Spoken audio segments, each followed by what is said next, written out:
This discussion continues a decades-long tradition during election years of inviting journalists to discuss the policies and their impact with the candidates who are running for president and the impact of those policies, especially in Black communities.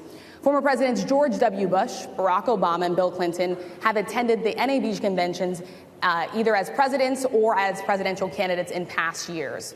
NABJ is currently in conversation with Vice President Kamala Harris's team to schedule a Q&A either in person or virtually in September. As journalists, we use opportunities like these both to inform our reporting, but also to help voters understand the choices that they face in a consequential and historic election year. NABJ has partnered with PolitiFact to fact-check this conversation in real time. You can access that feed on social media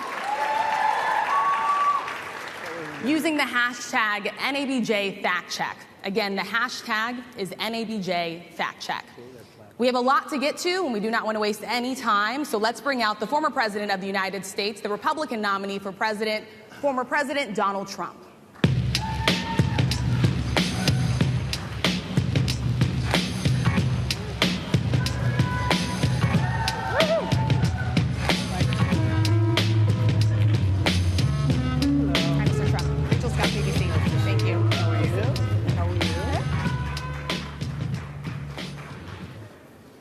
Mr. President, we so appreciate you giving us an hour of your time.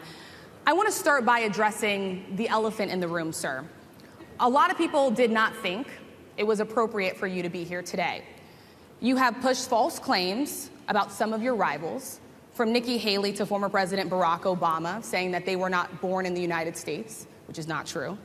You have told 4 congresswomen of color who were American citizens to go back to where they came from.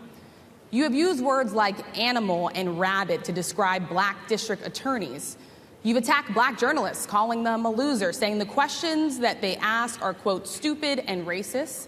You've had dinner with a white supremacist at your Mar-a-Lago resort. So my question, sir, now that you are asking Black supporters to vote for you, why should Black voters trust you after you have used language like that? Well, first of all, I don't think I've ever been asked a question so in such a horrible manner. First question. You don't even say, hello, how are you? Are you with ABC? Because I think they're a fake news network, a terrible network. And I think it's disgraceful that I came here in good spirit. I love the Black population of this country. I've done so much for the Black population of this country. Including employment, including opportunity zones with Senator Tim Scott of South Carolina, which is one of the greatest programs ever for Black workers and Black entrepreneurs. I've done so much, and, you know, and I say this, historically Black colleges and universities were out of money, they were stone cold broke, and I saved them, and I gave them long-term financing, and nobody else was doing it. I think it's a very rude introduction. I don't know exactly why you would do something like that. And let me go a step further. I was invited here, and I was told my opponent, whether it was Biden or Kamala, I was told my opponent was going to be here. It turned out my opponent isn't here. You invited me under false pretense. And then you said you can't do it with Zoom. Well, you know, where's Zoom? She's going to do it with Zoom, and she's not coming. And then you were half an hour late. Just so we understand, I have too much respect for you to be late. They couldn't get their equipment working or something was wrong. Mr. President, I would love if you can answer the question on your rhetoric and why you believe that Black voters should trust you with another 4 years. I have been the best president for the Black population since Abraham Lincoln. That's my answer. Better than President Johnson, who signed the Voting Rights Act? And for you to start off a question and answer period, especially when you're 35 minutes late because you couldn't get your equipment to work, in such a hostile manner, I think it's a disgrace. I really do. Let me just ask a follow-up, sir, and then we'll move on to other questions here. Some of your own supporters, including Republicans on Capitol Hill, have labeled Vice President Kamala Harris, who is the first Black and Asian American woman to serve as vice president and be on a major party ticket, as a DEI hire. Is that acceptable language to you? And will you tell those Republicans and those supporters to stop it? How do you define DEI? Go ahead. How do you define diversity, equity, inclusion. Okay, yeah, go ahead. Is that what your definition? That is Give me a literally definition the words then. Would you give me a definition DEI. of that? Give me a definition of Sir, that. I'm asking you a question, No, a you very have to direct define question. it. Define it for me, if you I would. just defined it, sir. Do you believe that Vice President Kamala Harris is only on the ticket because she is a black woman? Well, I can say no. I think it's maybe a little bit different. So I've known her a long time indirectly, not directly very much. And she was always of Indian heritage, and she was only promoting Indian heritage. I didn't know she was black until a number of years ago when she happened to turn black, and now she wants to be known as black. So I don't know, is she Indian or is she black? She has always But you know identified what? as a black woman. I She went to a respect historically either black one. college. I respect either one, but she obviously doesn't, because she was Indian all the way, and then all of a sudden she made a turn and she became a black person. Just to be clear, sir, do And you I believe think, that I think she is somebody should look into that too when you ask continue in a very hostile, nasty tone. It's a direct question, sir. Do you believe that Vice President Kamala Harris is a DEI hire, as some I Republicans really don't have know. said? I mean, I really don't know. Could be. There are some, and there are plenty. I know this lady right over there, Harris, is a fantastic person who just interviewed me at length. And we had a great interview, I think, and I heard you got very good ratings on that Well, interview. you told me it was the longest one of your life, so we had a good discussion. Look, I want to talk about why you're here today. I mean, it is not lost on us how divided we are as a country. And as you were coming today, we really got to see that we are divided along the lines of race, along the lines of gender. And there is this question of, in this moment where we are, why come here? What is your message today? My message is to stop people from invading our country that are taking, frankly, a lot of problems with it. But one of the big problems, and a lot of the journalists in this room I know and I have great respect for, a lot of the journalists in this room are black. I will tell you that coming from the border are millions and millions of people that happen to be taking black jobs. You had the best. What exactly is a black job, sir? A black job is anybody that has a job. That's what it is. Anybody that has a job. All right. And Mr. President, they're taking the employment away from black people. They're coming in, they're invading. It's an invasion of millions of people, probably 15, 16, 17 million people. I have a feeling it's much more than that. And everybody's been seeing what's happened. The first group of people, the black population, is affected most by that. And Kamala is allowing it to happen. She's the border czar. She's the worst border czar in the history of the world. There's never been a border czar like this. She's never even essentially been. She said she was there once, but not the right part of the border. So she was a border czar. She's done a horrible job. These people are coming into our country, and they're taking black jobs and Hispanic jobs. And frankly, they're taking union jobs. Unions are being very badly affected by all of the millions of people that are pouring into our country. And one thing, as we discussed, many of these people are coming in from mental institutions, from prisons, from jails. They're gang members in other countries. Other countries are setting loose their prisoners. They're opening up their prisons and their mental institutions, and they're taking their bad people, drug dealers, gang members, and they're bringing them into the United States. And by the way, their crime rate is going down, and our crime rate is going to be a disaster. Mr. President, I want to get into how you address some of the issues with black communities. And I say that plural because we live in communities of color that are different. We're not all the same. We don't vote the same. We don't think the same. True. It's not monolithic.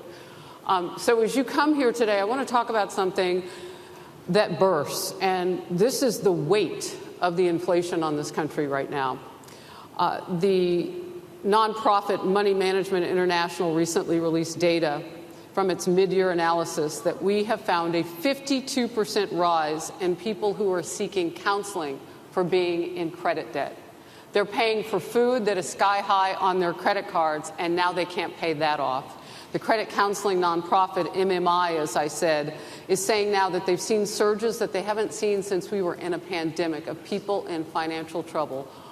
Much of that falls on the shoulders of single moms, single black moms, when you look statistically. Yeah. How do you turn it around? What's your plan for the black community when it comes to money? So, first of all, it's very hard to hear you for whatever reason because of the fact that they have bad equipment, because I guess, this woman was unable to get the right equipment. But it's very hard for me to hear you, but I can hear every other word. It's very difficult, actually. But so I don't know if they can fix it or do something with it, but I'll do the best I can with it. The inflation is absolutely destroying our middle class, our working class, virtually every class. Inflation is a disaster in our country. Inflation is a country buster. It breaks every country. And we had, in my opinion, the worst inflation we've had. They say it's 58 years, but I think it's much more than that. It's been devastating. And if you just take a look at a lot of things they don't include, like interest rates. Interest rates went from 2.4% to 10%, and you can't get the money. People can't buy houses. They no longer have the American dream. Young people, young black people, they don't have the American dream anymore. They can't buy a house. They can't borrow the money because of the cost of the money. They can't buy it because of the cost of housing, because of the cost to build it, because of inflation. Inflation is a disaster, and it's destroying our country, and it's destroying the black community probably as much or more than any. What's your plan? You know what we have to do? We have to bring down the cost of energy, and that's going to bring down the cost of inflation. This was all started with a bad energy policy by Joe Biden. By the way, just if I might, I was running against a man named Biden. You probably saw that. And he was losing very badly in the polls, and then he had a rather bad debate. I would say it was a bad debate. I would say it was one of the worst debates in history. And his poll numbers crashed.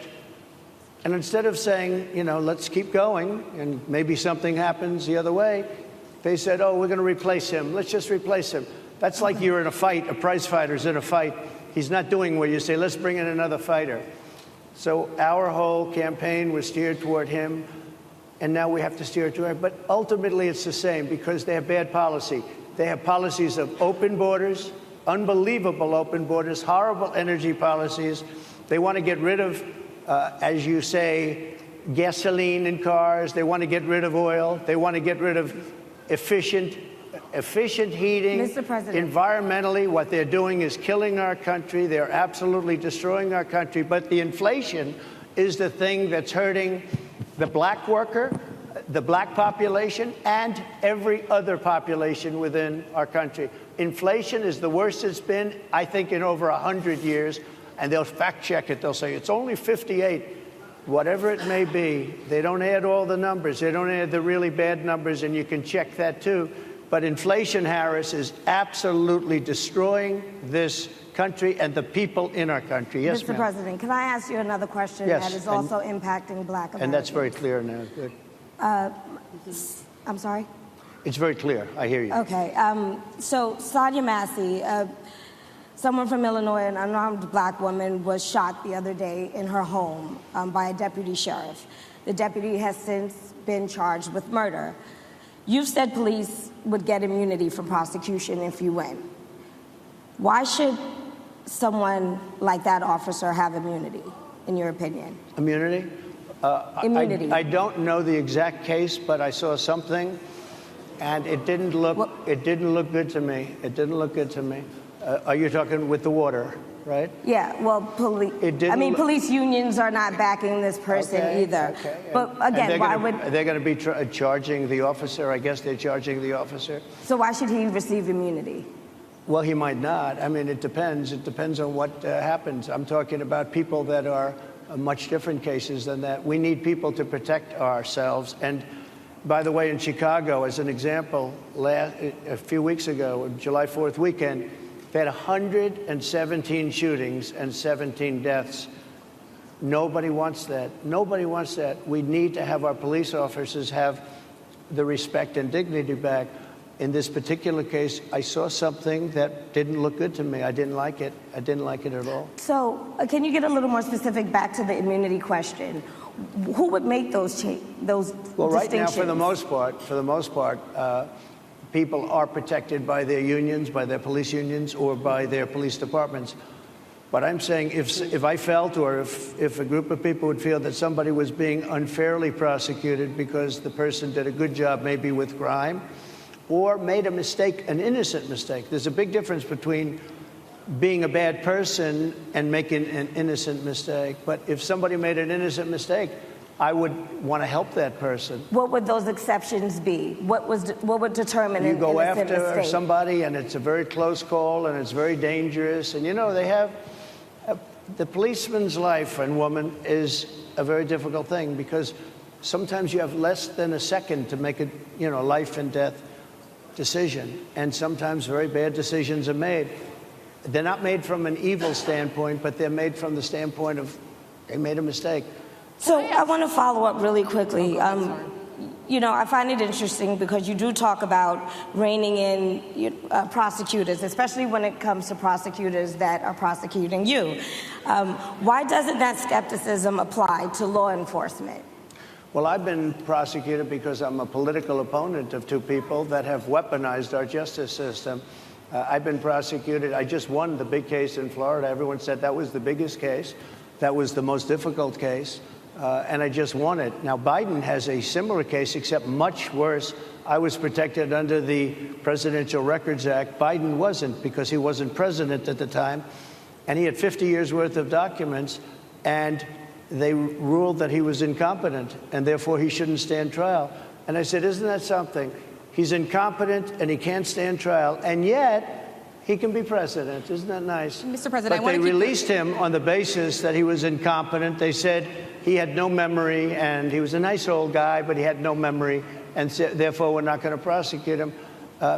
I won the case, and it got very little publicity. I didn't notice ABC doing any publicity on it, George. We covered you extensively, sir. I'd love to move over on to different topics. I didn't notice you do any publicity on it at all. I won the case, the biggest case. This is an attack on a political opponent. I have another one where I have a hostile judge. We have you for a limited time, sir. I'd love to move on to different topics. Excuse you. You're the one that held me up for 35 minutes, just so you understand. If we can move on now to the state of the race, sir, I want to get back to the campaign. Senator J.D. Vance is your running mate. He's had a lot of controversy lately, and I want to read you a few things that he has said in the past.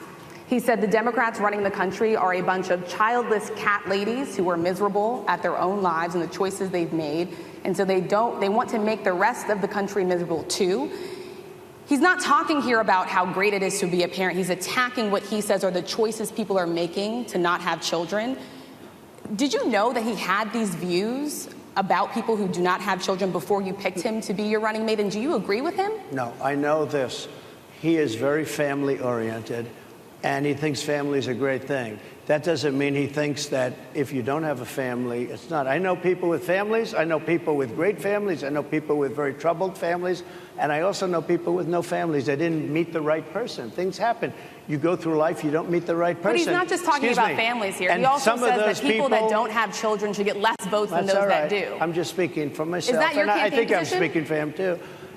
He strongly believes in family. But I know people with great families. I know people with not great families that don't have a family.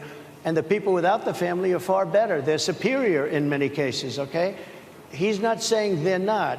What he's saying is that he thinks the family experience is a very important thing. It's a very good thing. But that doesn't mean that if you grow up and you grow older and you don't meet somebody that would be wonderful to meet and would have been good, that that's a bad thing. He's not saying that. My interpretation, you'll have to ask him, actually, but my interpretation is he's strongly family-oriented, but that doesn't mean if you don't have a family, there's something wrong with it. Just one last point, and then we'll move on. Just one of the bedrock principles of American life is one person, one vote. Senator J.D. Vance has suggested that someone who has children should have more votes than a person who does not have children. I just want to be clear here. Is that the position of your campaign? Well, no, but it's not something I have ever heard before. I can tell you this. Right now you have illegal aliens coming into our country, many from prisons and many from mental institutions, and they want to give them votes. I don't think they should have votes. They came into our country illegally, and they're taking the vote away from all of the people in this room that have been here a long time, that have worked hard, that in many cases, and you'll see this happening, if I'm not elected, you're going to see it happening. If I am, you're not going to have any problem.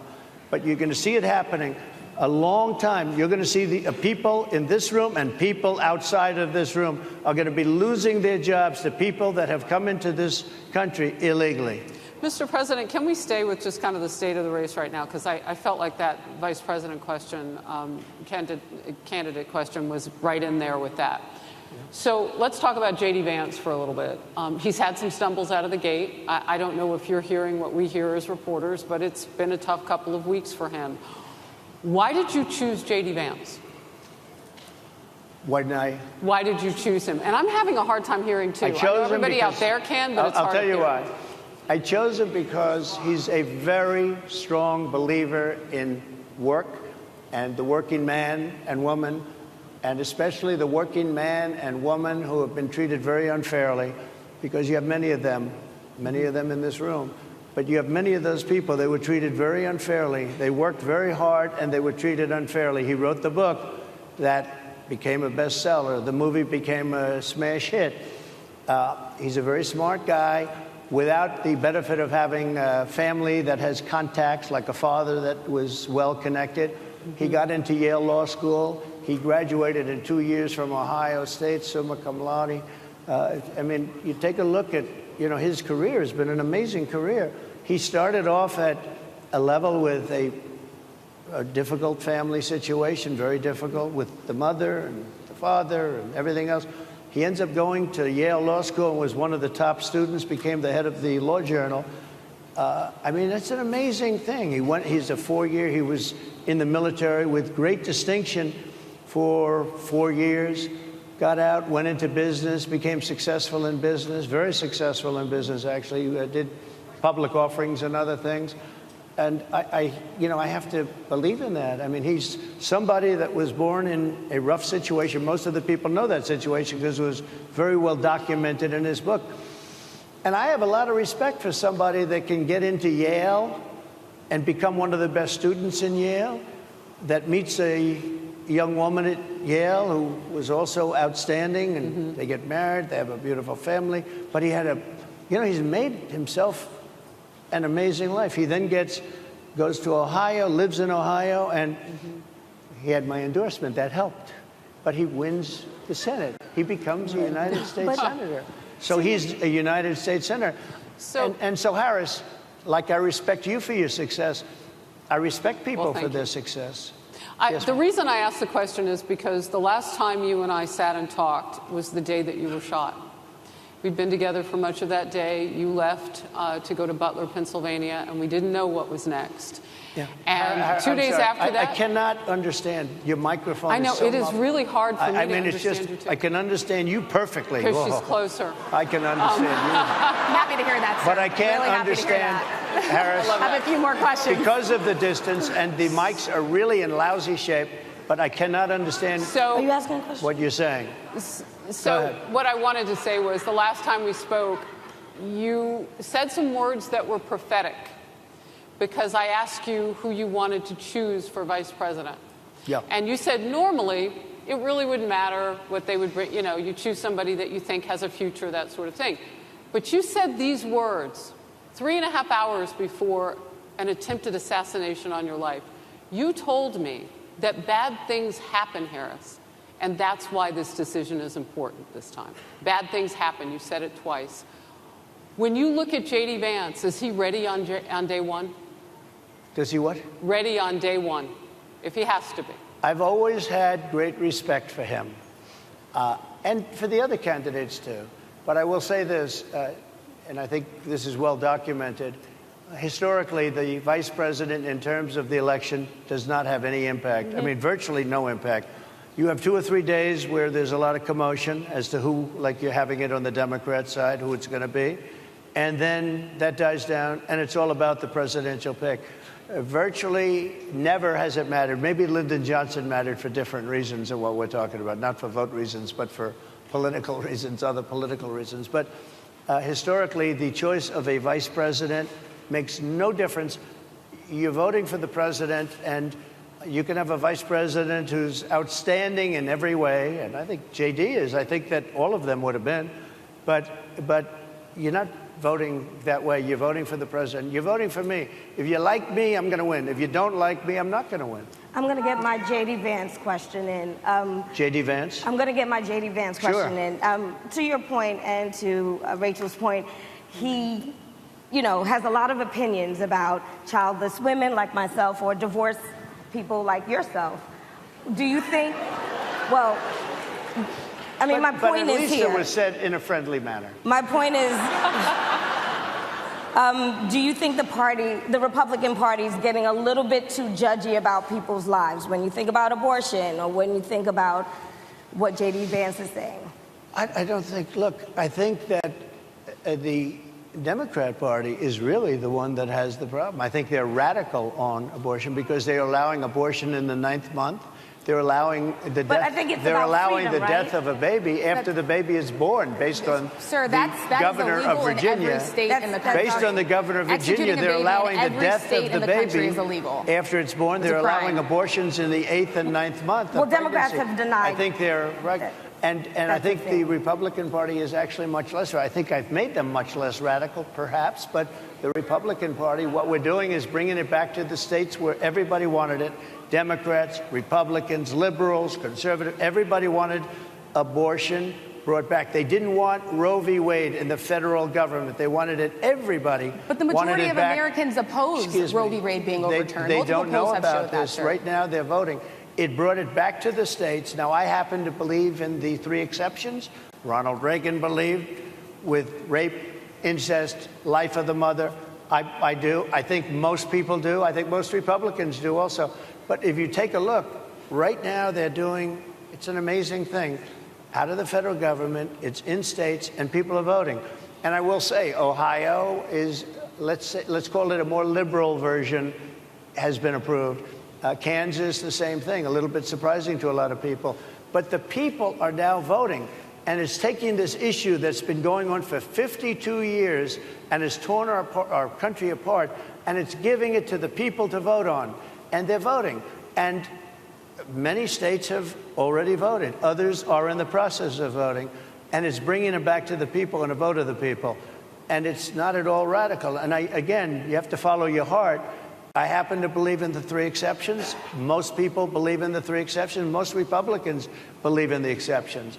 But they don't want to see an abortion in the 9th month or the 8th month. Almost everybody agrees to that. And they certainly don't want to see, in the case of the governor of Virginia, the former governor, I might add, who said, we set the baby aside and then we decide what to do. Meaning, what do? We execute the baby. That's a radical, horrible position. And some people want that. I don't want it. Most people don't. Thank you. Can I just pivot really quickly to another question about, you brought up health, Harris. You're an active man. We see you golfing all the time. But if you win, you'll still be president at 82, which is older than Biden is right now. But not mentally. Look, mentally. Here's the question. He's shot. But most people, Would you consider? most people, I know many people in their Yeah. 80s and their 90s that are in great shape. Some of our greatest leaders. You look at throughout the world history, the greatest leaders, some of the greatest leaders in the world were in their 80s. But here's the question. Would you consider stepping down if you felt that your health was declining? Or would you? Oh, absolutely. And who would I make, think I'd know. How would you make that decision? I think I'd know. Look, if I came onto a stage like this and I got treated so rudely as this woman treated Oh my me, goodness. and I'm fine with it because she was very rude, sir. Very rude. That wasn't a question. She Sir, didn't you ask can me a answer the question. question. She gave a statement. That wasn't a question. I repeated You can your answer the statement, sir, question. actually. You said you would. You would Oh, make that absolutely. decision If to I step thought down. that I was failing in some way, I want people to be sharp. I'll go a step further. I want anybody running for president to take an aptitude test, to take a cognitive test. I think it's a great idea.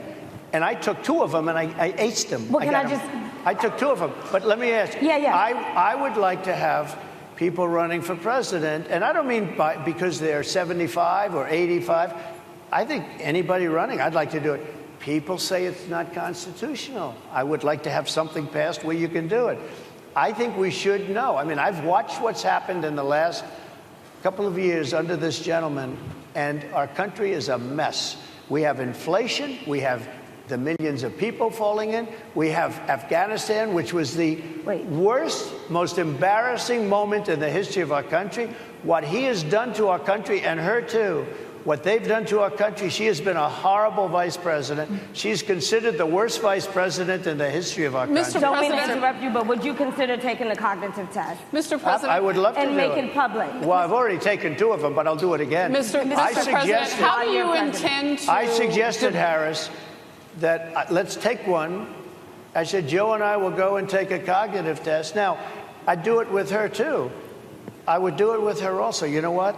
She failed her law exam. She didn't pass her law exam, so maybe she wouldn't pass the cognitive test. Mr. Are President, you saying she wouldn't pass? Just to be clear, I'm just giving you the facts. to be clear, you don't think I'm Harris just how do you giving the intend, facts. She and didn't look, pass her bar exam, and she didn't think she would pass it, and she didn't think she was going to ever pass it.